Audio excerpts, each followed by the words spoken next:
InShalla and Ashe. Blessings to you, my energetic beings. The cosmic menu this week, Mercury is kind of a stalemate, meaning going retrograde, like kind of being at a crossroads. And our belief channel, Jupiter, has moved into Aries this season. So you may be feeling the excitement of a racehorse ready to get out the gate to open up. Anybody see the Kentucky Derby? Wasn't that magical? Watching that 86-1 odds just make it in. However, the universe is listening, creating and expanding our ability to transform it. So it's being amplified like the music of the universe during this transition. So myself, I literally am amping up the volume on my own loudspeaker of the universe, having like a universal sound bar. So you too may hear the singers of the realm, the songs of the universe, but it's time to trust and love to an octave of calling in those otherworldly protecting agents, if you will. The knights, watchmen, the guardians of our sphere, just trusting the process, a bursting seed from the soil, breaking ground, becoming something tangible, grabbing a stone, listening to the innate wisdom of the stone and those messages, even strengthening our body, the bones. And with that, holla, welcome back. And as always, thanks for tuning into the daily snippet, sliding in at 1:16 Mountain Time today. But I am your host. I'm an indigenous practicing holistic Shah medium, an otherworldly life coach, subtle energetic surgeon, but I really do go by the term holistic Shah medium, which is holism, shamanism, mediumship, all combined, swirled together.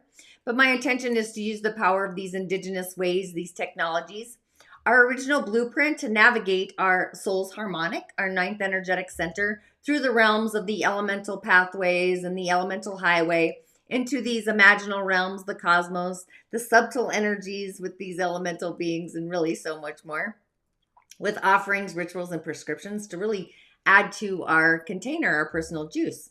But my goal is really to merge these wisdoms, these technologies within the subtle realms, our own personal chalice, if you will, into the etheric highway to assist you into navigating your prime directive, your inner genius, the star that I believe we all are, and really reintroducing us to the magical being that resides within each and every one of us. My name is Tanya D, and welcome to my virtual medicine room. So just out the gate for some fun and excitement, if I can find it, because you know how I am. Oh, there it is. Voila! My Musing Moon meditation is out on the highway. So this moon is probably going to feel more supernatural, more mystical, more magical than most. It's got a lot of stuff going on, right? It's like this lunar eclipse moon. But it's all about this high frequency, this high energy, our spiritual acumen in so many flavors. I literally coined it a dimensional stellium when there are so many elementals, planets at the same degree, including the sun and the moon. This really is magnifying, bringing the heart of Taurus into alignment with our feelings, along with some other major players, really creating this spiritual trifecta of winners, all spiritual, I would say, Neptune, Mars, Saturn, the sun, the moon. So it's as if our spiritual acumen is literally at this round table of source, energy, God, universe, our ancestors, really taking us to the stage, moving us to the stage we belong on, a spiritual action stage, committing to a new you, a new view of your new heart, the original, your authentic muse, those emotional waves of the ocean. So check that out in your inbox already if you are a Musing subscriber. But the cosmos, the element of star, those constellations, what I call space coordinates, are really aligning in our behalf, this trifecta of spirit, just recalibrating. And again, just be sure to check out the Musing Moon meditation. You really do not want to miss out on this one. But also in your mailbox, or on the menu, your mailbox, I would say, is dun dun dun dun my Musing with Tanya D podcast, which is super juicy. It's all about ritual as well, so be sure to tune into that. Different types of rituals, the different ones between a maintenance ritual, a spiritual pharmacy kind of ritual from the other dimension, the other realms. So that one's super saucy as well. And then also coming up, which I'm super excited about, and I hope you are too. You may have seen it streaming However, dun, dun, dun, dun, I'm getting so creative here. Voila! You may have seen my 5-day free immersion, Rising of the Origins. So this event is truly on. Be sure to sign up, mark your calendar, and join me on June 9th through the 13th, each day at 4 p.m. Mountain Time, because that's where my village is. But each day I'm going to cover a topic, and the following day do a Q&A about that topic.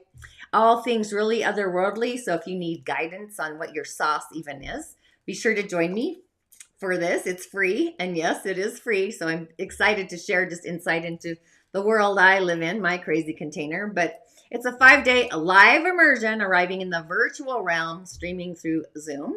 And you can check that out at club.tanyad.tv/rise. But the link, of course, is in the show notes. So you may be sensing the old story literally dissipating, moving forward with your personal worth, drawing those lines on your heart's values, even your belief system, whether it's our day-to-day, our production space, could be our relationships. I know I am filling my threads out, just stretching some and releasing others. So it's like our inner value system has been threading through the season of Taurus, while at the same time in the elemental realm, it's moving from the transition of spring into summer, from the dragon into the snake. So the earth is becoming warm, at least in this part of the hemisphere. But the space is where we may not have felt very valued. That's like literally being removed. It's time to level up the sauce. We've simmered long enough, probably centuries, really. But our future is optimistic, and the corridor is beginning to open. So we've got the vitality, the spring, setting our foundation. And I really am so funny. I dreamt about the gates, literally in human design. And I did an entire series about the gates a few years ago, I think, just following the threads of the moon. It's like the reflector isms, if you will. I may look up into the gates for this cosmic shift with this moon coming up, I just might say. But that may be just my own personal memo. But whatever action you placed upon your stage yesterday, that's the groundwork. You set the foundation, the stage. So what it is, kind of like when they lay cement, they put the stuff together to hold the cement and mapping it out, I guess. I can see it in my mind's eye, but I can't remember what it's called exactly. But hopefully you get the picture. So that is what's happening. We are curating, if you will, the stage. So create your own sacred space. It's not a day to allow people to be the tower, crumbling your filters, messing up your energetic fields. You want really to have those strongholds in place, those boundaries, and flick the other shift away, right? So be made of steel, if you will. Be like Wonder Woman even. Take a breath and a pause as you set your foundation. Be creative in your assets, in your own personal arena. This is your dream stage. It's a day to continue the flowing with what you may have put into action yesterday. So this may even be a project that you started 6 months ago, coming literally to the production site. So there's no need to be a Nelly doubting ourselves. We really are our own best contributor to our garden. Mine is all about my heart, believing in my creations, and opening up to receive what I authentically deserve in my heart space. Just knowing I deserve the juice and the juiciest, right? And so do you. So just holding these streams of faith, what I would call the God channel, that's a thing, just saying, right? But I'm going to get into these threads a little bit deeper in Rising of the Origins. I'm going to be setting the stage, the foundation on day 1. So if you haven't already, please do be kind and do subscribe also to my YouTube channel, Tanya D, and go ahead and hit the bell button so you too are notified. And also, if you don't mind liking the videos, that really assists with the algorithm on YouTube. It echoes me out to suggest me to like-minded musers in the galactic universe who really enjoy the realm of the mystical and the magical, and just all of the sources through the soul's harmonic is kind of where this all lays down for me. But either way, I'm on other social channels like Instagram, TikTok, and of course my podcast. But if you too wish to dive deeper, head on over to my Musing corridor, where I have offerings to assist you and guide you. I really am your shaman assistant. You are your own healer. So we are in the streams, conscious or otherwise, the streams of upcycling and recalibrating our frequency with the cosmic today. So I'm feeling in the Fae, the beings of the other realm, and who doesn't really connect with the keeper of the wild, those fierce protectors, the Wetamays or the Cantomblé. It's like squirrel. It's kind of how the Cantomblé are. But just remember, if you would like some insight for your day, comment, subscribe, share, and I will do an offering for you as well. But funny enough, the first message comes in from the singers of the realm, the singer of healing, actually, which I found curious. Message of 10. So this is actually really fitting for our frequency of today, the cosmic energy. Our day adds to a 10, or it's a 10. So we are in some need of loving and protecting what it is we want to manifest, like double time. It's the season of Taurus. So this is even at a higher octave, creating boundaries, definitely. So being that the singer is otherworldly, so the singers are streaming in. And if you are new to my channel, the singers are the realms. They are the realms. These are the great ones. Their wingspan, multiverses, constellations, galaxy, and so on. And their wings, they're in all directions. It's like sacred geometry magnified, if you will. And they have a variety of names, whether it's angels, divas, archangels, gods, ascended masters, genies, and so on. But they really don't care what we call them as long as we call upon them. They are really this underlying song of the universe. It's like this universal heartbeat. These are the great ones. These are the shining ones. They show us ultimately the potential of what we may become. So they're here to assist us and to move us in that direction, comforting us when we fall off our path. So they're constantly with us. Their energy and their compassion is always available. They generally come in through prayer and meditation, our own personal sacred space, just giving ourselves time and space to communicate with the realms, all of them. First thing in the morning for myself, or the middle of the night, or driving down the road. Doesn't really matter. I just love their juice. They're like super juicy. But the singer of healing, this is healing of the body, the mind, and the spirit.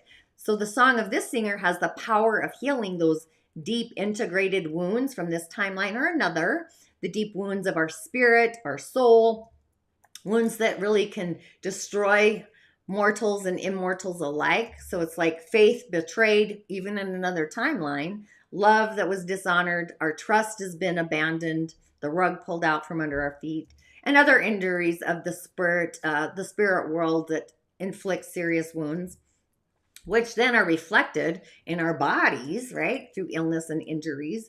So it's through this song of healing where we may be restored and renewed, recalibrated, if you will, but only if the wounded one is prepared to really forgive and let go, returning back to love and compassion. So as always, with all of the gifts of spirit, you know, healing is offered. It's never forced. It really requires an active participant on our part. This really reminds me of Robert Downey Jr. He had to literally commit and decide authentically through his heart to heal himself of the cosmic debris of his drug use, right? That's ritual. That's an aspect of ritual, actually. But true or authentic healing has to take place on all levels simultaneously. Body, mind, spirit, soul, our prime directive. So these are all interconnected. They're all linked. They're impossible to separate. It's all one piece of this magical weave, this fabric. And we cannot expect to change one without changing the others. So our bodies do never do things on their own. So these links between, or the in-betweens, they're different aspects of beings. It's a variety, right? Sometimes it feels very complex, maybe a little obscure. However, the musing part is, the principal part of healing them is really simple in itself. So we need only to let go of things that are really hurting us, devaluing us, nurturing ourselves, doing things that are really nurturing to all aspects of us and bringing value to our own chalice, right? So simple and yet so difficult, and simultaneously. So the song of healing is everywhere, right? Like the other aspects of the great song, the song of ecstasies, it too is without limit. It's full potential. So healing, like I said, can seem complex as we dig our way through all of our blocks, whether they're mental, emotional, spiritual blocks even, right? So our resistances, the old stuff, But in the end, it really is simply letting go and opening up the chalice to the new, streaming in the healing. But being that this is the healers and it is otherworldly, so possibly either streams of healing are coming our way, which I'm going with that, or the earthly, the physical. This is when it's illness of the body, mind, spirit, or soul. It's kind of this prevailing little nugget, and we feel a disconnect from the song, this healing song. So the question really to ask ourselves is, what feelings, ideas, or beliefs are holding on to that my wounds are open and unhealed? It's like, what am I holding on to that my wounds are open and still unhealed? And, or, what can I do to nurture myself and open up to the song of healing? So just kind of ponder, if you will. I would be streaming in the song of healing today, knowing that I am worth it, right? These streams. I love the singers. I just love that one came in today because it totally goes with the frequency. And following the streaming healing here, we have the Oakman, which I don't know if I've ever had the Oakman. But who doesn't love to connect with the frequency of a tree and all the beings that dwell in the tree? Just saying. So the Oakman is also part of the helpline troop. These are the Fae that they are large, they're small, they fly, they float. They're all elemental, you know, and they assist us in our day-to-day lives, whether we're aware of it or not. They arrive within all the elementals. This is kind of where Voices of the Other World came in, but it's earth, air, fire, ether, moonlight, galaxy, constellations. It's just all of the juice. But the Oakman here, super saucy, right? This is strength. It's ancient wisdom. It's the depths. The number 47 in the signal there in the corner, that is spiritual belonging. So where does spirit belong? Where does our heart belong spiritually? Does your heart belong spiritually connected?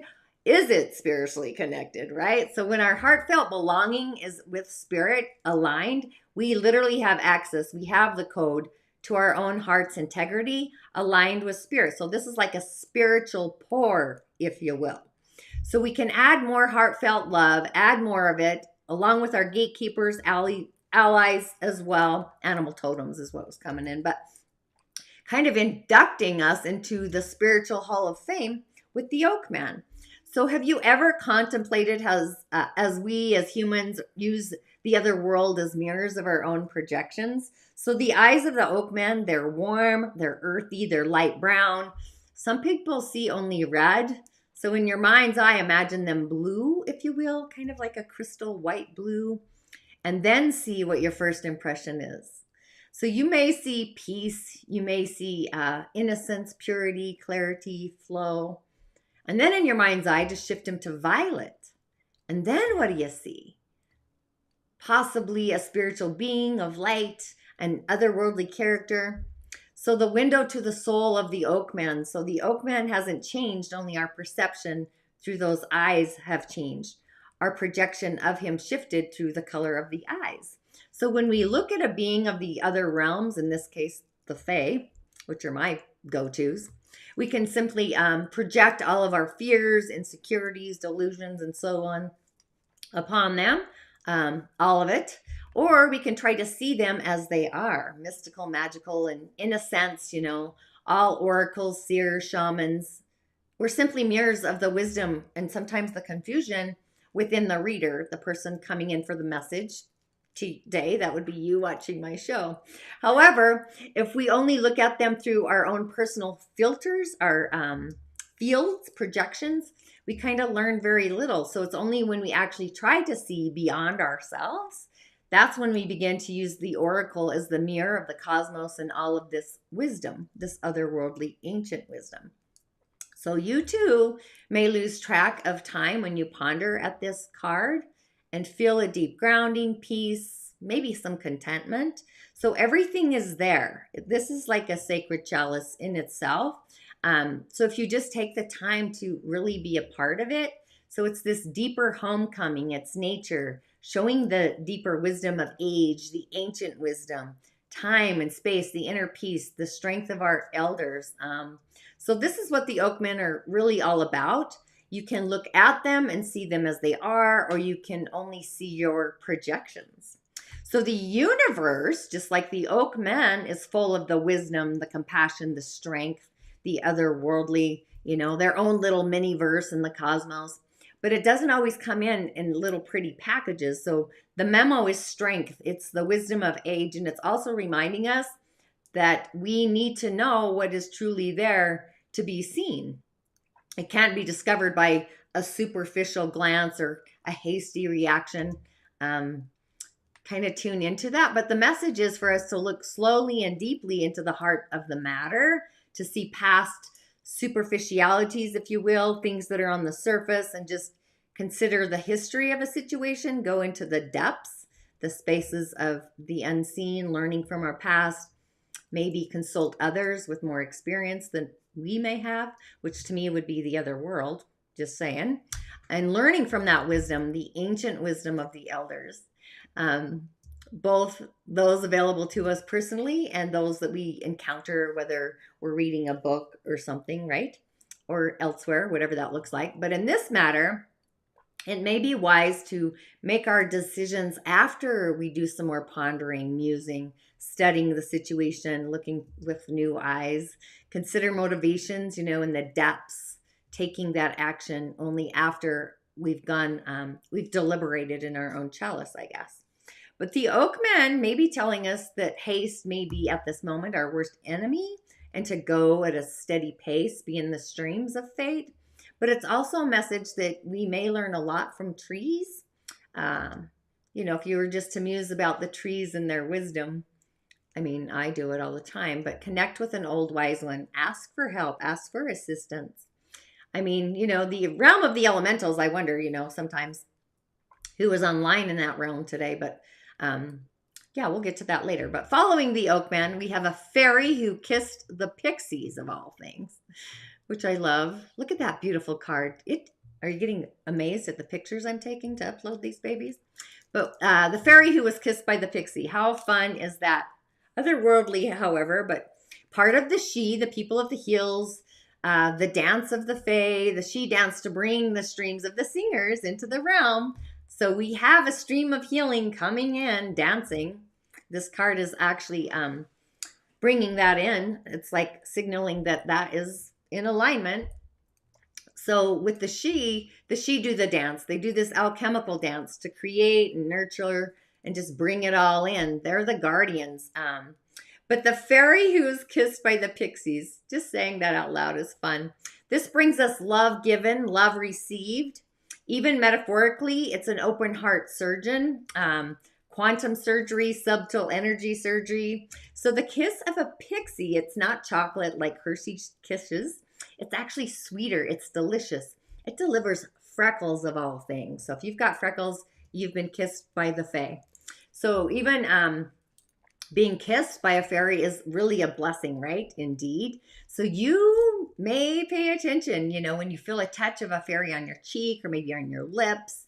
It's a tickle usually. But pixie kisses, and really all the fae kisses, really, they're to be noticed. They're to be savored. And if you do notice, you're going to find yourself smiling, literally gleaming without even meaning to. You have like this feeling of a surge of warmth and just a big bounty swell in your heart. But this is Morna. She is the queen of love, and all kinds of love: sisterly, brotherly, parental, ancestral, otherworldly, friendly, unconditional.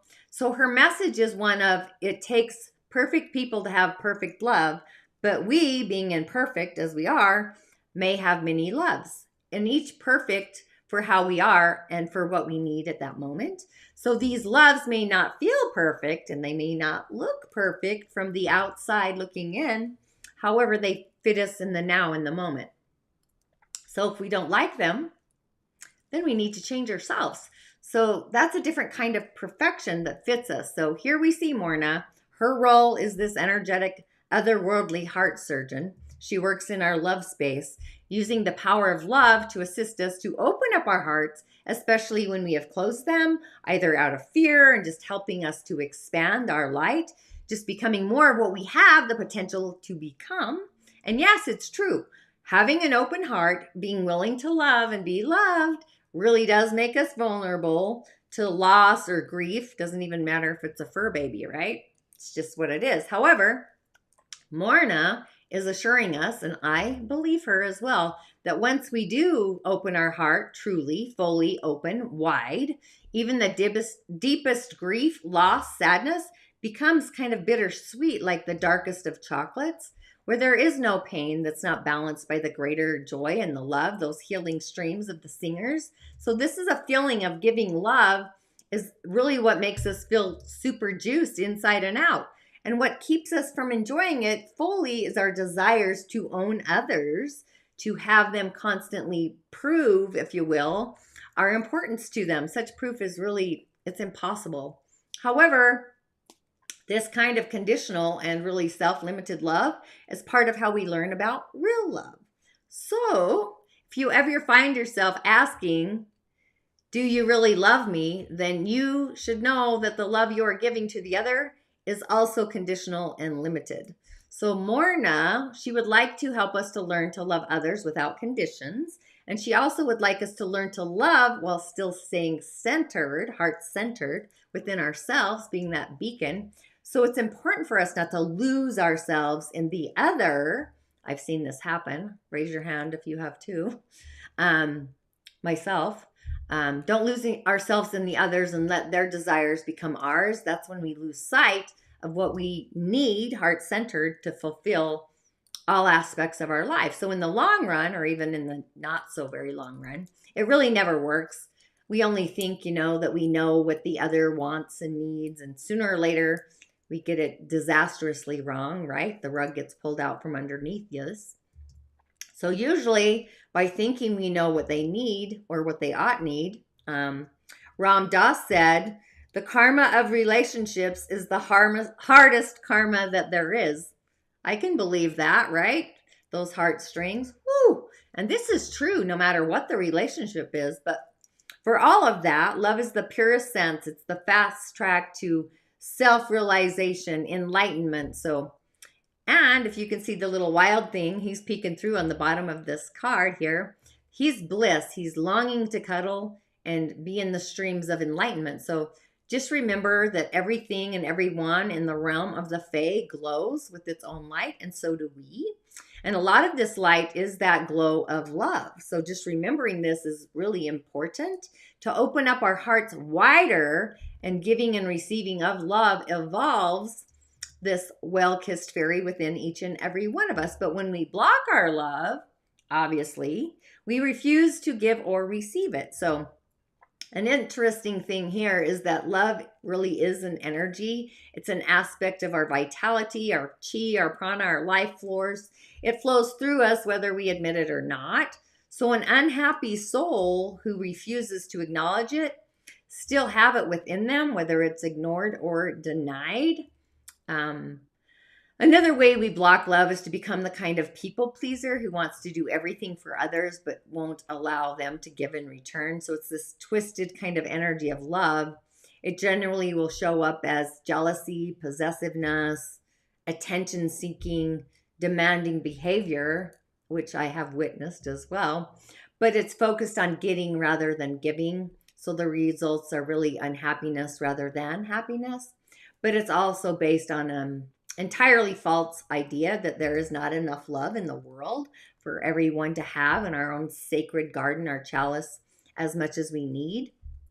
But another twist is believing that it's up to others to make us happy when really that is our own responsibility. So one of the worst things that we can do is to deny love, to pretend we feel it when we do not, or to pretend we don't when we actually do. And another is to try to destroy the love between others by any means for any reason whatsoever. And the worst of all is to take advantage of the love of others and then to betray them. So being that this is message 21, this is our moon and this is our sun, what we feel and what we love. And when we feel and then love, we have this heartfelt belief inside of us, that loving feeling of ourselves, the inner love, creating our own sphere of love, trusting those feelings. This is also the moon being seen first. The sun is not. So I would just kind of muse about it and those heartfelt feelings of our belief system. But yeah, this card turned out magic. I changed my setting on my phone, so things are collaborating for me. And then on the elemental highway, if you will, we have a Yin Water Pig of a day, the realm of water, Gui Hai. Our day is steamy because fire is strong. So being that it's kind of the season of the sun, not at its peak quite yet, but our snake is being fed by nature that surrounds it, and it's steamy. So fire to water creates the steam. So once again, we need metal to balance our day, lots of water. I'd also bring in earth to give our day direction, giving it flow, kind of like riverbanks, streams, right? So it's kind of a metal and an earth day elementally, but water, big water. So our stream is flooded. Yin water is kind of flooded. It's the undercurrent in the ocean, if you will. But ideally, I feel earth to give our day guidance and stability and to produce something, to become productive, holding space, to be a conduit, just manifesting a higher level of connection to the realm of spirit, the singer of healing, streaming that in. Absolutely, I identify with that. Love, Morna, kissed by the Pixies, the dust of the Fae. So possibly, some self-realizations, even some esoteric lore. So it's kind of this duality of loving and trusting and loving and doing so some more and some more. So it's the cauldron to the chalice, just allowing all the streams of our future self to flow into our cauldron and allowing that ancient wisdom to really take shape, to take form. So possibly the affirmation to go to a tree, have a tree conversation, the transformation, the shifting, the authenticity. Nature sees us as we truly are in our skin authentically.